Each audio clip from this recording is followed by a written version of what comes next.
Hakuna kitu kinachoitwa pesa ipatikane. Ni kwamba pesa ikutaki tu wewe. Kwa nini? Wewe unaiabuse, unaipiga matukio pesa. Pesa haiegemei upande wowote, lakini vile vile pesa ni kama sumaku.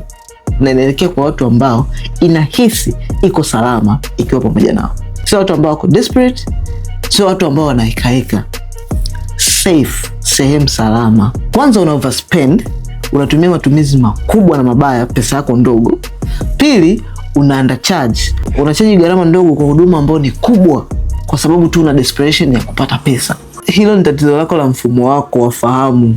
Kwa sababu pesa inachokifanya ni kuweza kukidhihirisha energy gani ambayo tayari uko nayo mwenyewe.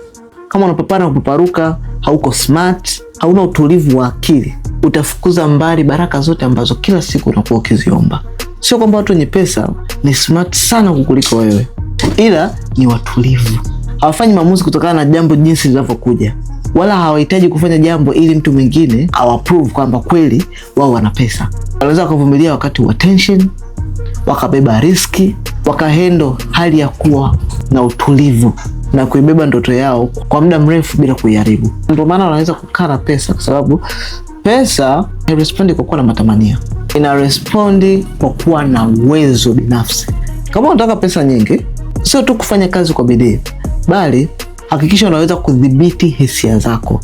Ongeza kapasiti yako, na uwe aina ya mtu ambaye pesa ina feel safe kukaa kwake.